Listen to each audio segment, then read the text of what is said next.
অনির্বাণের মায়ের হাতে চরম অপমানিত হওয়া রায়ের হয়ে লড়াই করলো স্রোত। হ্যাঁ বন্ধুরা, ভিডিওতে লাইক দিয়ে দেখতে থাকুন। স্রোত অনির্বাণের বাড়িতে এসে অনির্বাণে খোঁজ করতে থাকে। অনির্বাণের মা বলতে থাকে, কাকে যাই আর তুমি কে, তোমাকে তো চিনলাম না।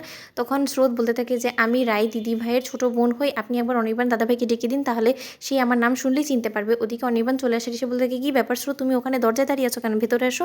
তখন স্রোত বলতে থাকে যে আপনি জুতো মেরে গরুদান করছেন। তখন অনির্বাণ বলতে থাকে, হঠাৎ করে স্রোত তুমি কথা বলছো কেন। তখন স্রোত বলতে থাকে, না, আমার দিদিভাইয়ের সাথে এই বাড়িতে যে পরিমাণে অন্যায় অবিচার হচ্ছে, ওকে যে পরিমাণে লাঞ্ছনা গঞ্জনা দেওয়া হচ্ছে, আমি তো সেটার কারণই খুঁজে পাচ্ছি না। আপনার কাছে যদি কোনো রকম কোনো রিজন থাকে সেটা আমাকে একটু বুঝিয়ে বলুন, তাহলে আমার বুঝতে অন্তত সুবিধা হতে পারে।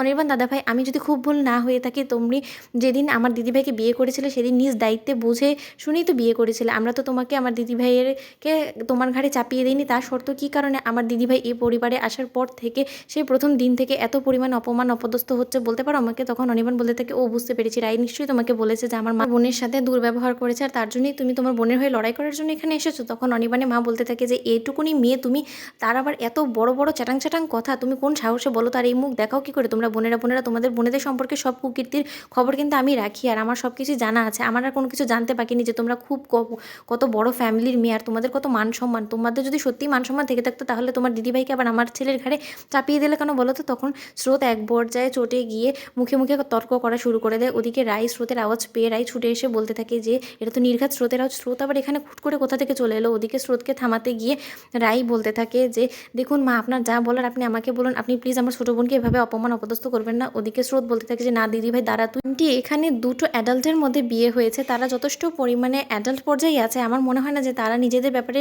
সিদ্ধান্ত নেওয়ার জন্য অন্যের উপরে নির্ভরশীল হবে।